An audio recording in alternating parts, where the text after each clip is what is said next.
The jungle screamed at midnight. The jungle on Varaxis 9 was not like any other jungle in the galaxy. Its trees were tall and twisted, glowing with soft green light. Strange vines moved as if they had minds of their own. In the daytime it was silent, too silent. But at midnight the jungle came alive, and that night it screamed.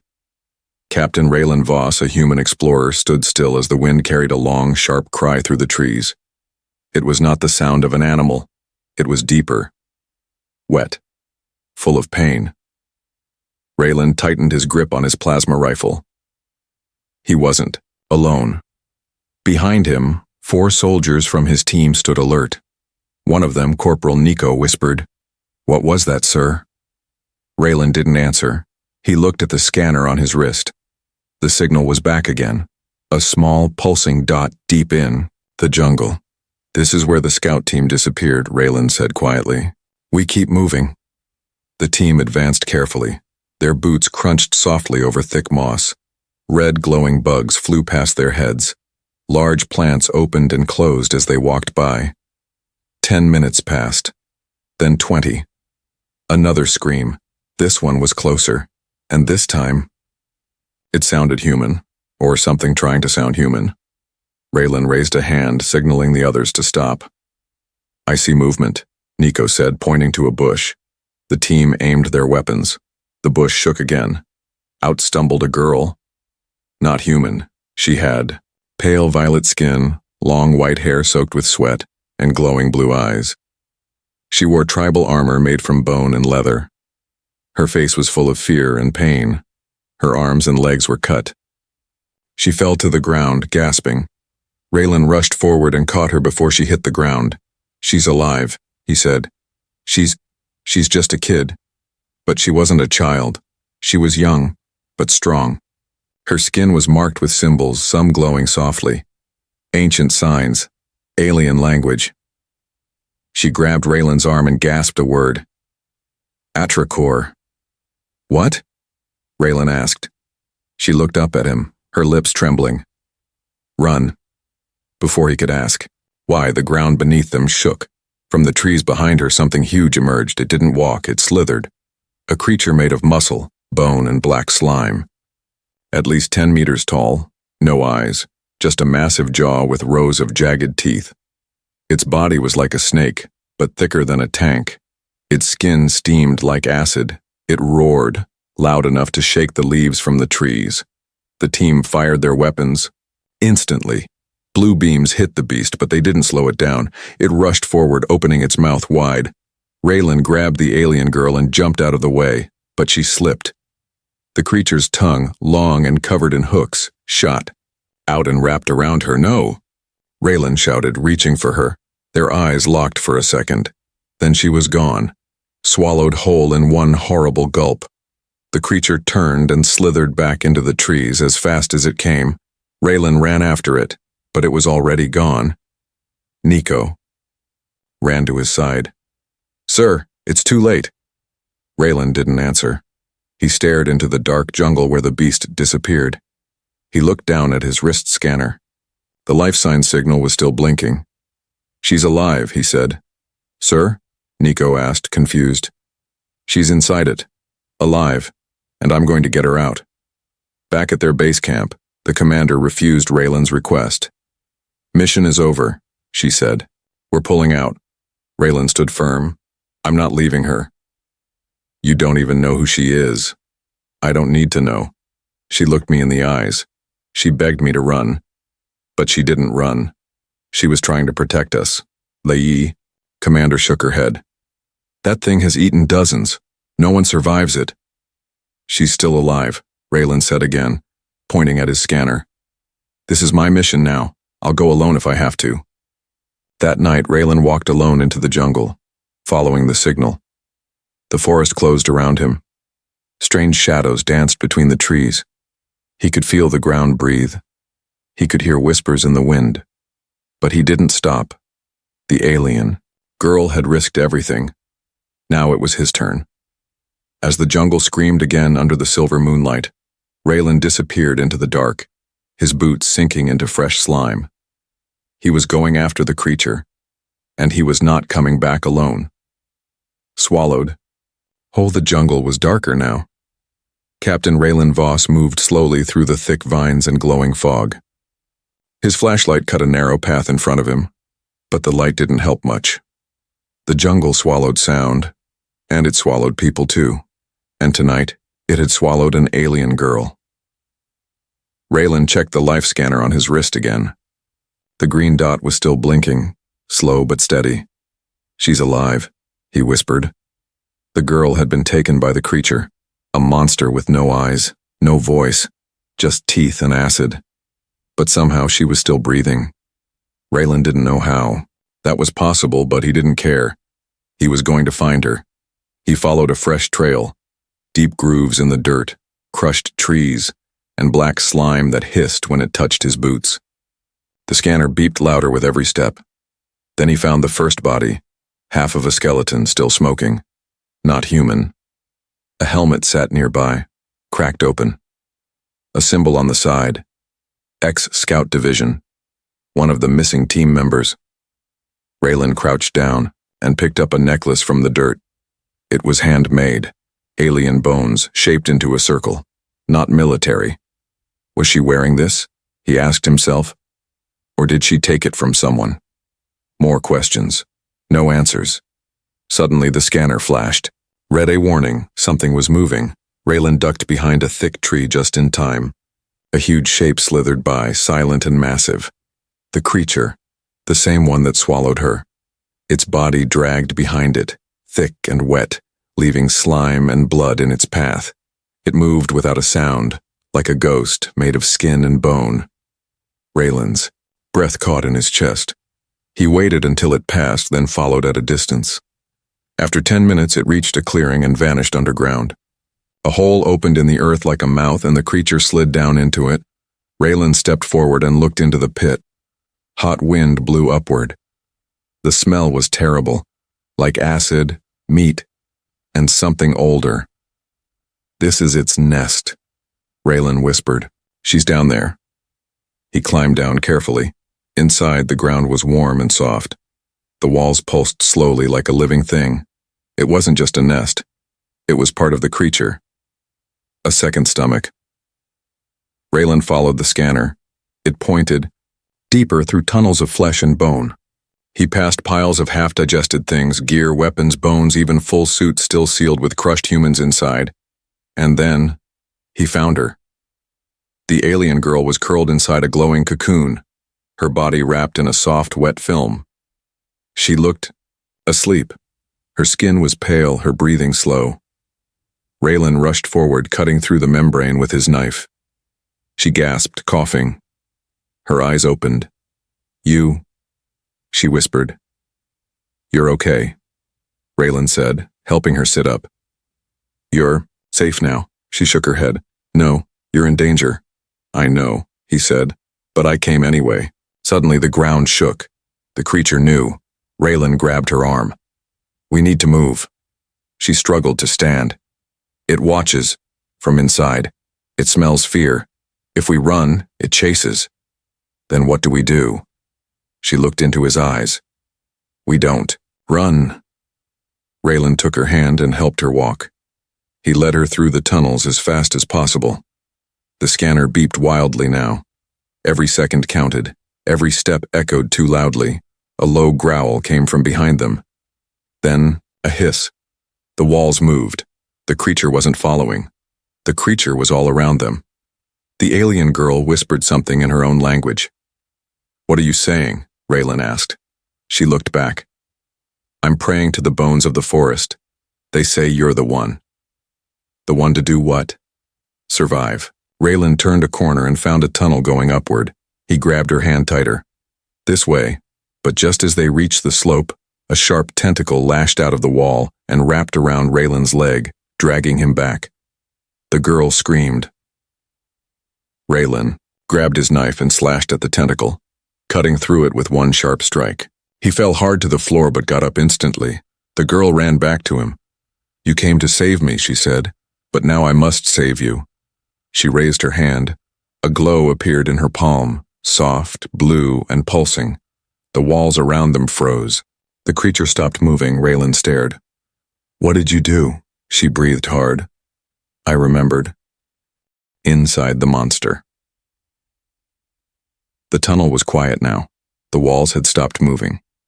The smell of acid and death still filled the air, but for the first time, everything was still. Captain Raylan stood next to the alien girl, breathing hard, his weapon raised. But nothing came. No attack. No sound. Only the soft blue glow in her hand remained. "What did you just do?" he asked again. The girl didn't answer right away. Her hand slowly lowered. The glow faded. Her breathing slowed. Then she looked at him. I remembered who I am. Raylan watched her carefully. "I thought you were just a survivor. Someone who got lost." "I'm not just a survivor," she said quietly. "This place knows me, and I know it." She leaned against the tunnel wall and spoke again, her voice calmer now. "My name is Sarah. I was born here. Not inside this creature, but near it. My people once lived on this planet. Long ago.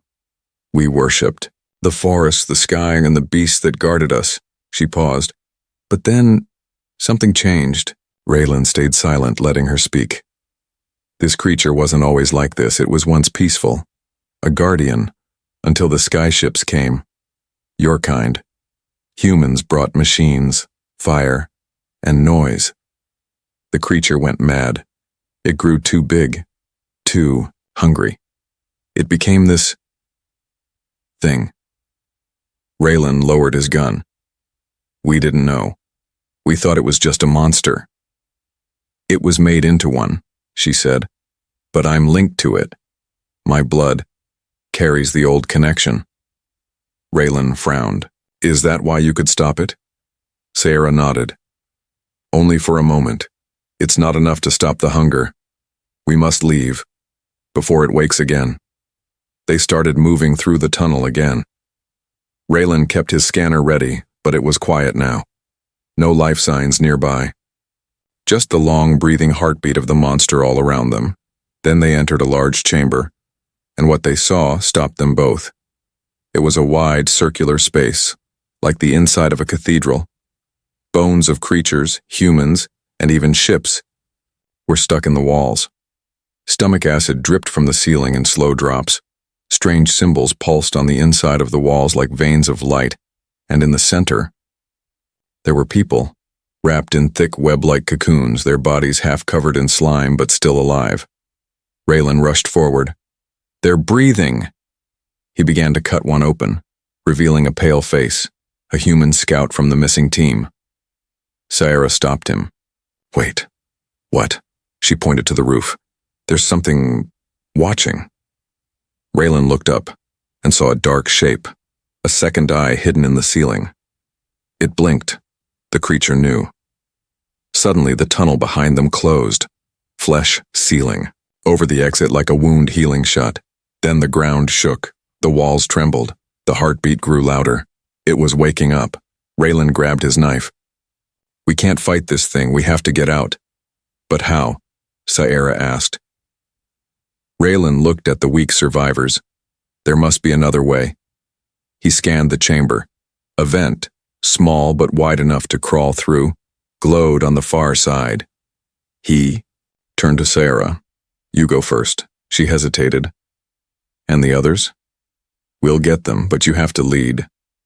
She nodded and crawled into the vent. Raylan began cutting more people free. One man groaned, barely able to speak. "Help! The others?" "I will," Raylan said. "You're safe now." Suddenly, a loud roar filled the chamber. The walls turned red. Tentacles burst from the ceiling. The eye opened fully. It was no longer asleep. Raylan pulled the last person free and shoved them toward the vent. "Go, now!" But just as he turned to follow, a long spike from the wall shot out, piercing his shoulder. He screamed and fell. Blood ran down his arm. The pain was hot and deep. From inside the vent, Sarah turned back. She saw him crawling. Then, for the second time, their eyes locked, and she remembered the same moment. The same pain. Long ago, another human had done this. Another soldier. Raylan's ancestor. He had pulled her mother from this place and died, saving her. Now it was Raylan's turn. She crawled back out and grabbed his hand. No, he said. Go. I remember now, she said, holding tight. You pulled us out before, and now I pull you. She used all her strength. Her hand glowed again. The creature screamed. Its tentacle loosened. She yanked Raylan free and helped him into the vent. They crawled fast as the walls behind them collapsed. Just as they exited the vent, the entire chamber shook. The floor opened wide and swallowed itself in. But they were out. Alive. Barely. The escape begins. The jungle air was thick with smoke and silence. Captain Raylan and the alien girl, Sierra, stumbled out of the vent and into the open night. Behind them, the ground trembled and a long, deep roar echoed from the nest of the creature they had escaped. Raylan fell to his knees, holding his wounded shoulder. Sierra dropped beside him, placing her glowing hand over the bleeding cut. Hold still, she said softly. Her touch was warm. Blue light passed into his skin. The pain faded just enough for him to breathe. Raylan looked into her eyes. You saved my life. You saved mine first, she replied. But there was no time to rest. The jungle, once alive with strange bird calls and glowing insects, was now completely quiet, too quiet. Raylan slowly stood. Why did it stop chasing us? Sierra looked at the dark trees ahead, her face changed. Because it no longer needs to. A loud sound cracked through the air. Then another. Something was moving through the trees. No, not one thing. Many. Raylan raised his scanner. Multiple dots. Dozens. They were coming from all sides. Clones? He asked. Sierra shook her head. Not clones, pieces. The creature is breaking apart. It's not dying, it's spreading. Raylan's eyes widened. It was never just one body. It was one mind, and now that mind is everywhere, she said, her voice trembling. It's turning the entire jungle into itself. Suddenly, a soldier's voice crackled through Raylan's communicator. Captain Voss, do you read me? We saw an explosion. From the base, do you copy? Raylan grabbed the device. I'm alive. I have the girl. We're about 3 clicks south of the nest. But listen, there's more. That thing, it's growing. The voice on the other end stuttered. Captain, you need to see this. Raylan and Sierra ran toward higher ground. They climbed a sharp hill covered in thick moss and broken branches. When they reached the top, they looked out, and their hearts dropped. The entire jungle below was moving. Massive. Roots twisted through the trees like snakes. Glowing red shapes crawled over the ground. Small versions of the original creature, each with glowing eyes and mouths full of teeth. They weren't just hunting. They were rebuilding, spreading across the jungle like a disease. Raylan turned to Sarah. How do we stop this? She looked scared, but calm. There's only one way. They returned to the broken field where the escape pod lay, one of the ancient human dropships that had crashed long ago. Raylan used its tools to patch his wound and download the satellite map. The jungle was changing shape. Within an hour, it would reach the base camp. We need to warn them, Raylan said. Sierra stepped forward and touched the wall of the pod. Her hand began to glow again. Symbols appeared across the metal. What are you doing? Raylan asked. Activating the memory core, she replied. This pod has old systems, before the creature went wild. We can use its memory to learn the beast's weak point. The screen blinked. A file opened. An old video played. A human, commander, dressed in black armor, stood before the camera. Mission log, year 2230. We came to Veraxis 9 to build a base. The alien tribes warned us not to go near the living mountain. We didn't listen. We dug into its heart and woke up something ancient, something older than any species we've known. Raylan watched in silence. The commander continued. It's not a monster. It's a defense system. It was designed to protect the planet, but we broke it. We corrupted its brain. Now it sees all life as an enemy. Sierra looked at Raylan. If it's a defense system, then it must have a core command, something controlling it. Raylan nodded. If we find it, we can shut it down. Just then, the jungle shook again. The creatures had reached the edge of the hill. Raylan grabbed his rifle. Time's up. They're here. Sierra raised her glowing hand, her voice calm. I'll distract them. You get the pod's engine running. He stared at her.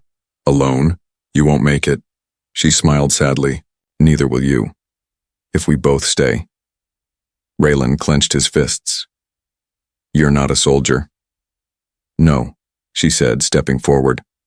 I'm part of the forest, and it's time the forest fought back. She ran toward the creatures, her arms glowing brighter than ever. Raylan shouted, Sierra! But she was already gone, light pouring from her skin as she charged toward the monster's children. The forest lit up behind her. Raylan stared for just 1 second more, then turned and started the engine. The hidden connection. The sky was dark and full of smoke.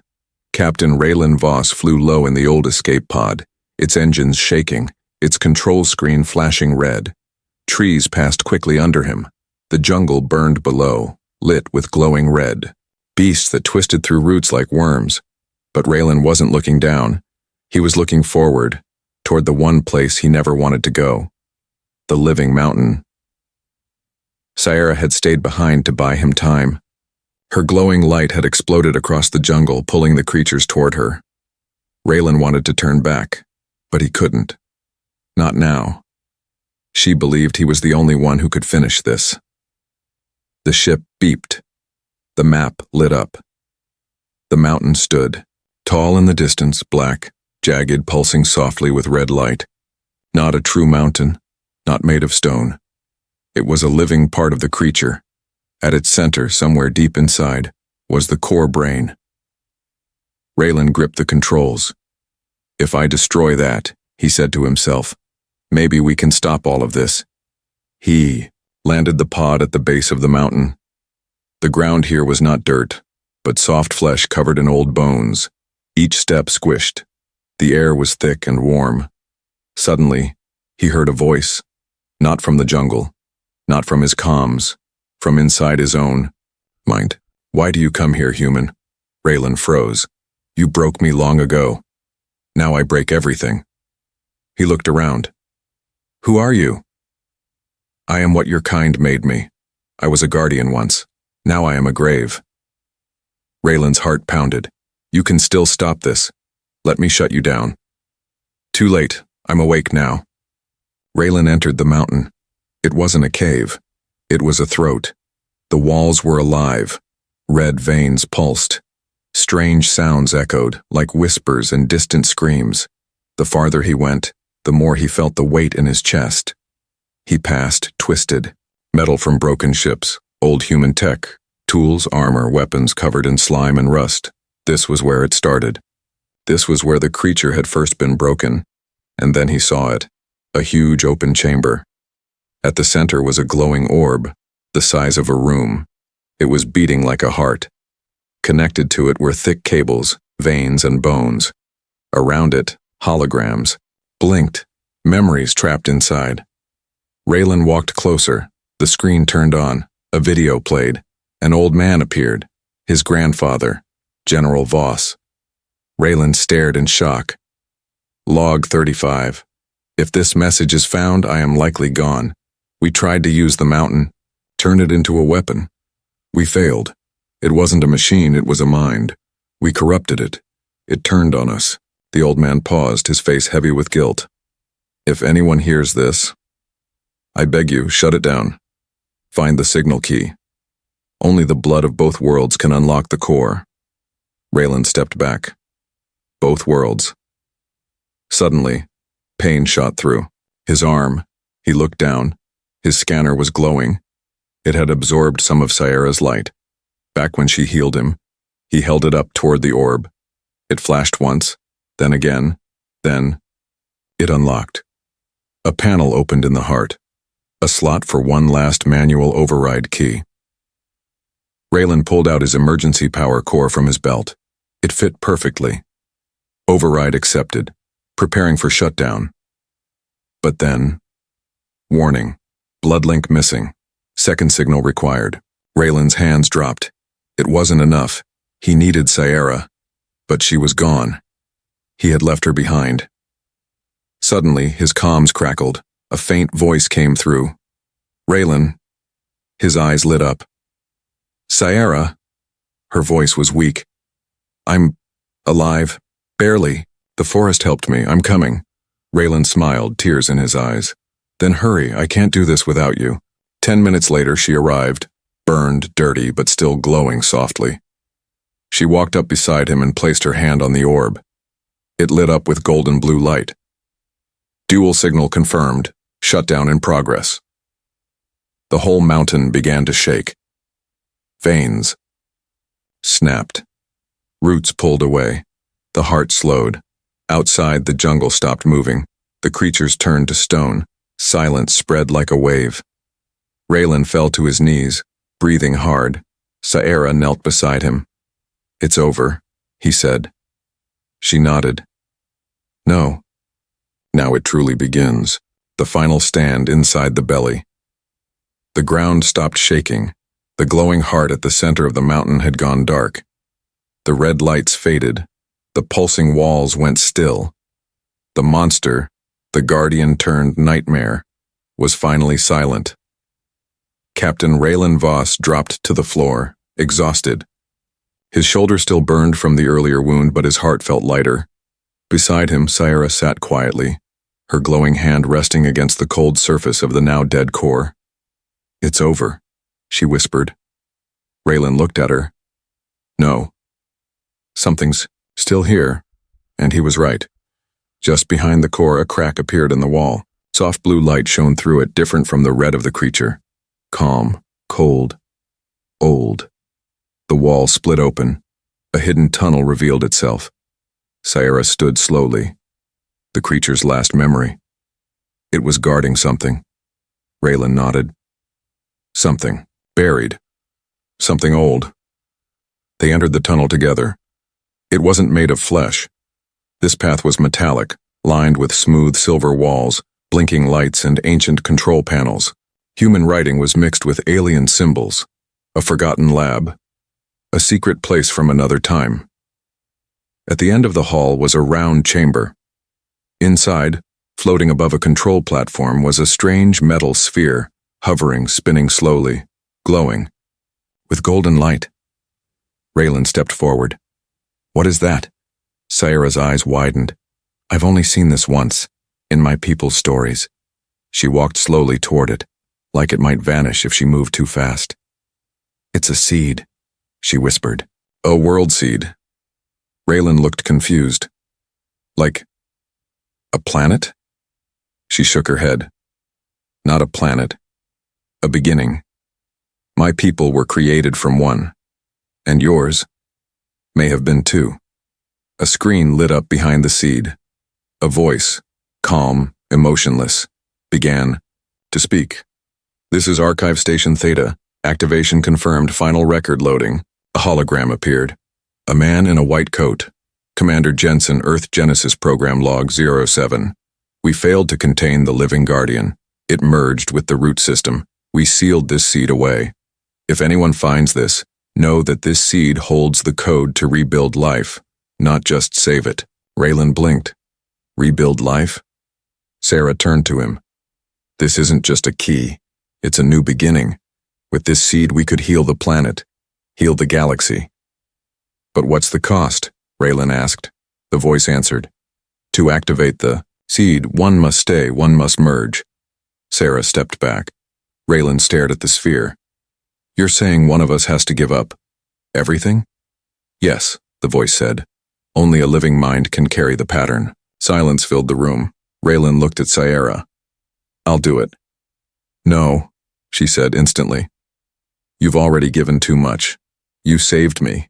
You saved everyone. I'm human, he said. But the creature was made from human hands. This was our mistake. Let me fix it. Sierra shook her head. You're not the one meant to stay. She walked to the seed and placed her hand on it. Her body lit up like a star. Blue light, golden light, glowing from her skin, her eyes, her chest. The room shook, but gently the metal walls responded. Sierra, Raylan shouted. Stop! She turned to him, smiling. I am part of this world, she said. My blood was born from it. The seed calls to me. He reached for her, but his hand passed through. She was no longer solid. She was merging, becoming light, becoming code, becoming the next guardian. The sphere sank into the floor. A tree grew in its place, tall, silver, glowing with life. Sarah's voice echoed from the walls. Go, Raylan. Carry the story. Remember me. He dropped to his knees. Tears in his eyes. He had come to save her from the belly of a beast. Now, she had saved the world by entering another. Raylan returned to the surface. The jungle was quiet. The air was fresh. The red creatures were gone.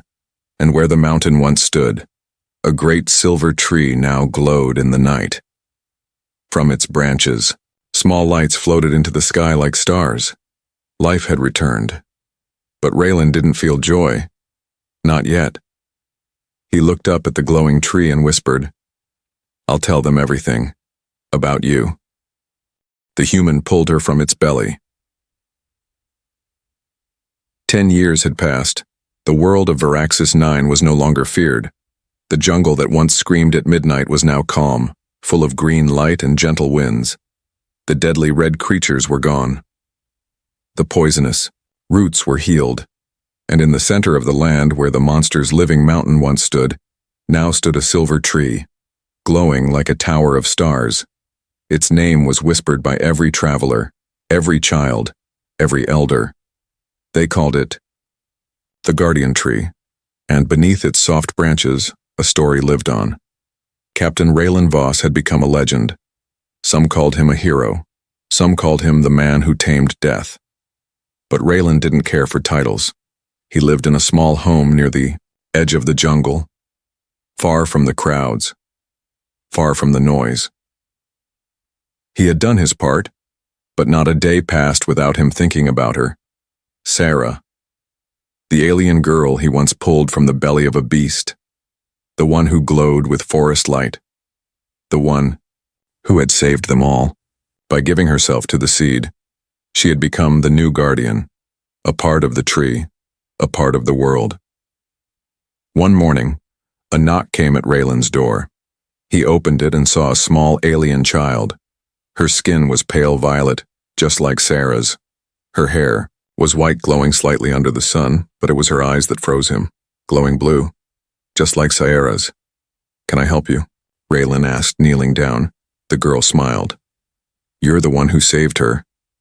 Raylan blinked. Saved who? My mother. Raylan stared. She handed him a small necklace, made of bone, shaped like a circle. Raylan held it gently. I've seen this before, he whispered. The girl nodded. She gave it to me. She said if I ever found you and I'd feel it in my heart. Raylan looked at the glowing tree in the distance, then back at the girl. What's your name? She smiled softly. Serena. Later that night, Raylan took her to the tree. They stood beneath its tall branches. A gentle wind blew around them. The bark of the tree glowed softly, as if it knew they were there. Serena placed her hand on the trunk, and the tree responded. A light formed, a shape, a memory. From the trunk, a glowing figure stepped out, blue and gold, soft like mist. It was Sierra. Her body shimmered. Her eyes were kind. She smiled at Raylan. You kept your promise, she said. He stepped forward, speechless. I thought you were gone. I was, she said, but I became something new. I became part of this world. Raylan looked at the little girl. She's yours? She's ours. Sierra replied. Born from light, from memory, from life. Tears formed in Raylan's eyes. You did more than save a planet. She nodded. You saved me. They stood, in silence. Then Sierra stepped forward and touched his hand. This tree will protect this world now, but its heart is human. Because you placed your soul in the soil. You believed when no one else did. Raylan looked up at her. Will I ever see you again? She smiled, stepping back into the tree's light. Every time the wind moves, every time a leaf falls, I'll be there. The next morning, Raylan stood at the edge of the jungle with Serena. She held his hand tightly. Will you teach me? She asked. Teach you what? To be brave, she said. Like you. Raylan smiled. No, he replied. Bravery is already inside you, just like it was in your mother. And together, they walked back, under the soft light of the silver tree, under the calm sky, across the world they had saved together. Even in the belly of darkness, hope can bloom. And sometimes, the smallest light saves the biggest world.